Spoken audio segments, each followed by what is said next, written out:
안녕하십니까. 일품 많은 여자 복부인 김은지입니다. 화면 보시는 여러분, 구독, 좋아요, 알람 잊지 마세요. 지난번에 제가 공동주택 회계처리 지침을 K아파트에서 다운받는 법을 알려드렸죠? 여러분 다들 읽어보셨나요? 혼자서 읽어보기에는 저도 힘들더라고요. 그래서 같이 공동주택 회계처리 지침을 읽어봤으면 합니다. 우선 공동주택 회계처리 지침은 제1장 총칙부터 제7장 예산까지 그리고 부칙으로 구성되어 있어요. 너무 많은 것을 처음부터 읽어나가면 힘드니까 이번에는 제1장 총칙에 대해서만 같이 봐볼까 합니다. 제1조 목적. 이 기준은 공동주택관리법 시행령 제27조 제2항 및 제3항에 따라 관리주체가 공동주택 관리의 회계 업무를 공정하고 명확하게 처리하고 입주자와 사용자 등 이해관계자에게 유용한 재무적 정보를 제공하는 데 필요한 사항을 규정함을 목적으로 한다. 즉, 국토교통부 장관이 회계처리 기준을 제정해서 관리주체가 회계 업무를 공정하고 명확하게 처리하고 입주자 등에게 유용한 정보를 제공하는 데 필요한 사항을 규정하는 게 목적이라고 말하고 있죠. 제2조 용어의 정의. 이 기준에서 사용하는 용어는 공동주택관리법 이하 법이라 한다. 같은 법 시행령 이하 0이라 한다. 및 시행규칙 이하 이들을 통칭하여 공동주택관리법령이라 한다 해서 정하는 용어와 같다. 용어의 정의는 읽고 넘어갈게요. 자, 제3조 회계연도.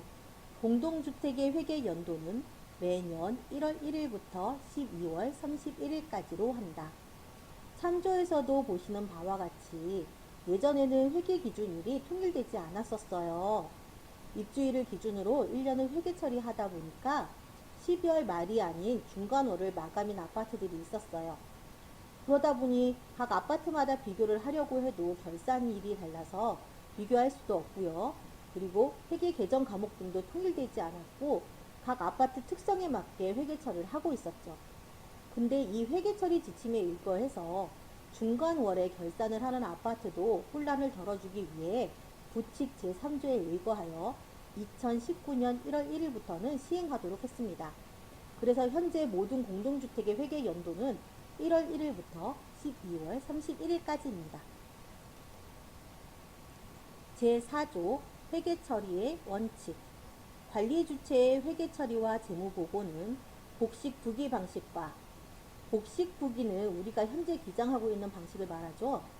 자산, 부채, 순자본, 수익, 비용 증감에 대해서 그 결과에 대해 차변과 대변으로 구분해서 기재하는 부기 형식을 말하고 있어요.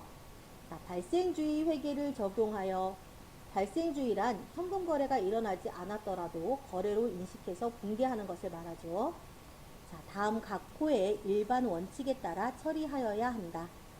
다만 관리 외 수익은 공동주택단지에서 각 계정별로 발생주의 회계 또는 현금주의 회계를 선택하여 적용하되 매 회계 연도마다 계속성을 유지하여야 한다. 현금주의란 현금 거래가 일어날 때 거래로 인식해서 붕괴하는 것을 말합니다. 1. 회계는 재무상의 자료를 일반적으로 인정된 회계 원칙에 따라 처리하여야 한다. 우리 아파트는 이 회계 처리 지침에 의해서 회계 처리를 해야 합니다만 회계 처리 지침에서 정하지 않은 사항은 일반 회계 처리 지침을 적용하시면 돼요. 회계는 일반적으로 공정하다고 인정되는 회계 관습에 따라 처리하여야 한다. 3. 회계 처리와 보고는 신뢰할 수 있도록 객관적인 자료와 증거에 의하여 공정하게 처리하여야 한다. 4. 중요한 회계 방침과 회계 처리 기준 과목 및 금액에 대해서는 그 내용을 재무제표상에 충분히 표시하여야 한다. 우리가 충분히 표시하기 위해서 재무제표의 종이인 주석을 작성하고 있죠. 자, 5. 회계 처리에 관한 기준과 추정은 기간별 비교가 가능하도록 기간마다 계속하여 적용하고 정당한 사유 없이 이를 변경해서는 안 된다. 이는 회계의 계속성에 대해서 얘기하고 있습니다. 6. 회계 처리를 하거나 재무제표를 작성할 때 과목과 금액은 그 중요성에 따라 실용적 방법을 통해 결정하여야 한다. 재무제표상의 상이한 성격이나 기능을 가진 항목은 구분해서 표시 가능하고요. 중요하지 않은 항목은 성격이나 유사한 항목과 통합하여 표시할 수 있습니다. 뭐 예를 들면은 예전에 지급수수료를 별도로 계정 처리했는데요. 국토부 47개 항목에서 보면 지급수수료를 잡비와 통합해가지고 처리를 하고 있죠. 7. 회계 처리는 거래의 사실과 경제적 실질을 반영할 수 있어야 한다. 제5조 회계 담당자 1. 관리 주체는 회계에 관한 독립된 업무를 담당하기 위해 회계 단위별로 다음에 회계 담당자를 두어야 한다. 1. 수입 지출에 관한 업무는 수입 지출 담당, 지출 원인 행위 및 계약에 관한 업무, 지출 원인 행위 담당 또는 계약 담당, 재고자산, 유형자산, 물품 및 그 밖의 자산을 관리하는 업무, 각 자산관리 담당. 2. 회계 담당자는 겸직할 수 없다. 다만 직원의 과소 등으로 겸직이 불가피한 경우에는 그렇지 않다. 말장난이죠? 회계 담당자는 겸직할 수 없다고 해놓고 직원의 과소 등으로 불가피하면 겸직해라. 이런 조항은 있으나 마나인 것 같아요. 제6조 회계 업무의 인계인수. 회계 업무의 인계인수를 할 때에는 인계자가 작성한 문서의 내용을 관리소장의 참관하에 인계자, 인수자가 확인하고 이름을 적은 후 도장을 찍어야 한다. 아파트 회계 업무를 인수인계 해줄 때 꼭 관리소장님이 참관하셔야 합니다. 제7조 회계 담당자의 책임 1. 회계 담당자는 공동주택관리법령 및 관리규약과 이 기준에서 정하는 바에 따라 성실하게 그 직분에 따른 회계 처리를 하여야 한다. 2.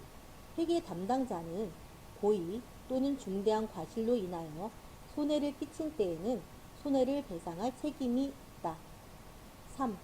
현금 또는 물품을 출납, 보관하는 사람이 그 보관에 속하는 현금 또는 물품을 망실, 훼손하였을 경우 선량한 관리자의 주의를 게을리하지 않았음을 증명하지 못하였을 때에는 변상의 책임을 진다. 선량한 관리자의 주의라는 것은 일반적으로 요구되는 주의 의무를 말합니다. 지극히 일반적인 상식을 글로 풀어놓은 거예요. 제8조 회계 업무 처리 직인 1. 관리사무소장이 금융계좌 및 출납 관련 회계 업무를 집행할 때는 법 제64조 제5항에 따라 시장, 군수 또는 구청장에게 신고한 직인을 사용한다. 공동주택관리법 제64조는 관리사무소장의 업무 등에 대해 규정한 법령입니다. 제5항은 관리사무소장은 그 배치 내용과 업무에 사용할 직인을 국토교통부령으로 정하는 바에 따라 시장, 군수, 구청장에게 신고하여야 한다. 신고한 배치 내용과 직인을 변경할 때에도 또한 같다라고 되어 있습니다. 그래서 관리소장으로 발령나면 해당 당지의 지역, 시, 군, 구에 배치 신고를 해야 하죠. 이때 주택관리사 사용인감도 같이 신고를 하게 됩니다. 아파트에서 공고문이나 공문 보낼 때 관리사무소장에 배치 신고된 인감을 날인하죠. 이 인감은 금융계좌, 즉 은행의 통장 인감으로 사용해야 한다고 하는 거예요. 그래서 관리소장님이 변경되면 대표 회장님과 손잡고 은행을 다 돌면서 은행 인감을 변경하러 다녀야 하죠. 2. 회계 담당자가 회계 업무를 처리할 때에는 해당 회계 담당자가 이름을 쓰거나 도장을 찍어야 한다. 우리가 지출 결의서를 결제 올리거나 일기표, 전표를 결제해서 올릴 때 회계 담당자인 우리들은 도장을 찍어서 날인하고 계시죠. 이 업무는 회계 처리 지침에 의거 담당자가 날인하고 결제에 올라가야 한다라는 겁니다. 제9조 채권 채무의 소멸 시기 1. 채권 채무의 회계 처리상 소멸 시기는 민법 등 관계 법령에서 정하는 소멸 시효에 따른다. 민법의 채권의 소멸시효는 10년이고 채권 이외의 재산권을 20년간 행사하지 않으면 소멸시효가 완성된다고 합니다. 그러나 1년 이내의 기간으로 정한 금전 등의 채권은 3년간 행사하지 않으면 소멸시효가 완성된다고 해요. 그래서 위납관리비 같은 경우 채권 소멸시효가 완성되기 전에 지급명령 신청 등으로 소멸시효를 중단시키는 거예요. 이번에 미지급 퇴직급여로 인해서 많이들 추가 요청들을 하셨을 텐데요. 이 또한 임급채권이에요. 3년 안에 미지급, 오지급 퇴직금에 대해서 요청하지 않으면 소멸시효의 완성으로 더 이상 청구하지 못하죠. 자, 2. 제1항에도 불구하고 다음 각 호의 어느 한에 해당하는 경우에는 소멸시효가 완성되기 전이라도 입주자 대표의 승인을 받아 해당 채권이 소멸한 것으로 처리할 수 있다. 1. 채무자의 소재가 불분명하고 압류할 수 있는 재산의 가격이 강제 집행 비용 및 우선 채권의 합계액을 초과하지 않을 때. 2. 채무자가 사망하고 그 상속 재산의 가액이 강제 집행 비용 및 우선 채권의 합계액을 초과하지 않은 때. 3. 채권액이 추심 비용보다 소액일 때. 자, 1, 2, 3번은 받아낼 금전보다 지출해야 될 비용이 크기 때문에 타산이 맞지 않아요. 그래서 대표회에다가 승인을 받아서 해당 채권을 소멸, 즉 자치출 처리할 수 있다는 거예요. 4.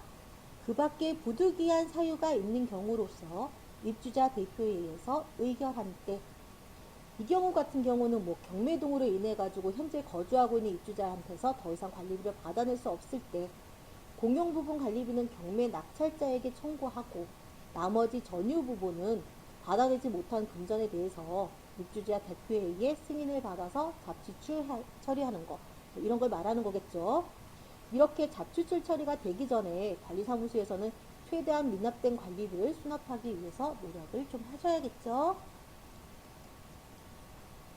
이상으로 공동주택 회계처리 기준 제1장 총칙을 다 읽었습니다. 제가 읽었습니다만 들어주신 여러분들 모두 수고하셨고요.